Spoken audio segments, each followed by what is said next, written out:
বিগত কয়েক বছর ধরে পার্বত্য চট্টগ্রামের সংঘাত বেড়েই চলেছে। সম্প্রতি এক বাঙালি ব্যক্তির বাইক চুরির ঘটনাকে কেন্দ্র করে দুই পক্ষের মধ্যে সংঘর্ষ মারাত্মক রূপ নিয়েছে।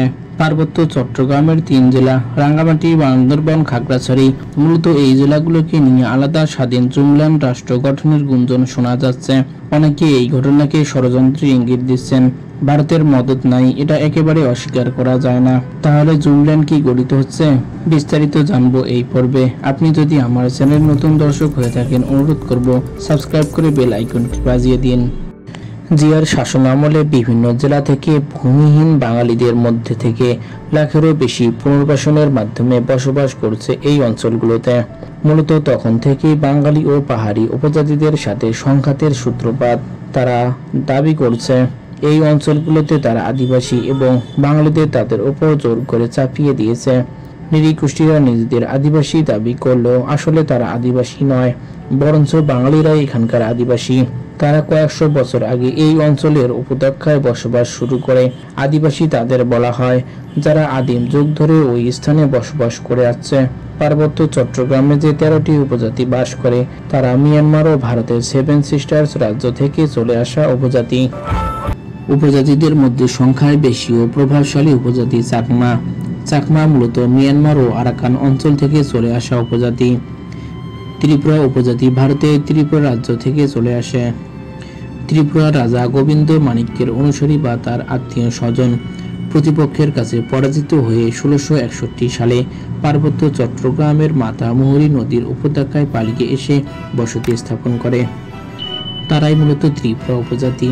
বার্মা উপজাতি 1774 সালে বার্মা থেকে এসে বসতি স্থাপন করে। এই উপজাতিগুলোর গড়ে তোলা সশস্ত্র শান্তি বাহিনী বাংলাদেশ সেনাবাহিনীর সাথে সুযোগ পেলেই যুদ্ধে জড়ায়। সম্প্রতি সংঘর্ষের কারণে নতুন করে চুক্তির কথা বলছেন উপজাতি বিশেষজ্ঞরা এবং এই পক্ষে তারা 8 দফা দাবি পেশ করেছেন। তাদের অন্যতম দাবি সেনা প্রত্যাহার করা, কারণ সেনা শাসন তাদের উপর বিরূপ প্রভাব ফেলেছে। কোনো জায়গায় যেতে হলে সেনাবাহিনীর বিভিন্ন প্রশ্নের মুখোমুখি হতে হয়। 1997 সালে চুক্তি বিভিন্ন প্রতিবন্ধকতায় বাস্তবায়িত হয়নি। এই চুক্তিতে উল্লেখ ছিল স্বায়ত্তশাসনের কথা এবং বাঙালিদের যে পুনর্বাসন করা হয়েছিল তাদেরকে ফেরত নিয়ে এই জমিগুলো পুনরায় ফেরত দিতে হবে। কিন্তু বাঙালিদের ফেরত নেওয়া সম্ভব নয়, কারণ তাদের জমিগুলোর অরিজিনাল কাগজ আছে। এই চুক্তি সব পাহাড়ি জনগোষ্ঠীর নয়, দাবি শুধু শান্তি বাহিনীর একাংশের। যখন শান্তি চুক্তি স্বাক্ষর হয়েছিল তখন তাদের মধ্যেই এই চুক্তি নিয়ে বিশৃঙ্খলা সৃষ্টি হয়েছিল। অনেকের ধারণা এই চুক্তি নিয়ে চাকমারা আধিপত্য প্রতিষ্ঠা করবে এবং অন্য উপজাতিদের নির্যাতন করবে। এখানে এসে ভারতের মদদ লক্ষ্য করা যায়, কারণ ভারত চায় পার্বত্য চট্টগ্রাম আলাদা হোক। অনেকে বলবে তাতে ভারতের লাভ কি?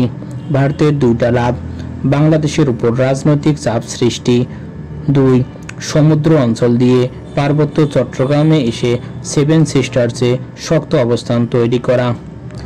সন্তু লারমার সাথে ভারতের সুসম্পর্ক রয়েছে। এই লারমা এক সময় ইন্দিরা গান্ধীকে বলেছিল, আমরা জুমল্যান্ড গঠন করতে চাই, আপনি আমাদের সাহায্য করবেন। জানা যায় ইন্দিরা গান্ধী সাহায্যের কথা দিয়েছিল। বিশেষজ্ঞরা বলেন ভারতের মদদের কারণে হাসিনা শান্তি চুক্তিতে স্বাক্ষর করেন। এটাও বলা হয় শান্তি বাহিনীর অস্ত্রদাতা ভারত। ভারতের ত্রিপুরা রাজ্য দিয়ে বাংলাদেশে অস্ত্র নিয়ে আসে শান্তি বাহিনী।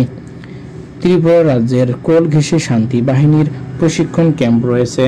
জুমল্যান্ড গঠন হওয়া সম্ভব নয়, কারণ পাহাড়ি বাঙালি জনসংখ্যায় প্রায় 52%, যা পাহাড়িদের তুলনায় অনেক বেশি। এই শান্তি চুক্তি বাস্তবায়িত হলে পাহাড়ি বাঙালিদের মধ্যে সংঘাতের আশঙ্কা থেকে যেত। তাই শেষ পর্যন্ত শান্তি চুক্তি আর আলোর মুখ দেখেনি। বাংলাদেশ সরকারের উচিত পার্বত্য চট্টগ্রামে প্রতিনিধি দল পাঠিয়ে পাহাড়ি প্রতিনিধি দলের সাথে আলোচনায় বসে শান্তিতে ফিরে আসা। নয়তো এভাবে চলতেই থাকলে আরো অনেক মানুষ প্রাণ হারাবে এবং পরিস্থিতি নাগালের বাইরে চলে যাবে।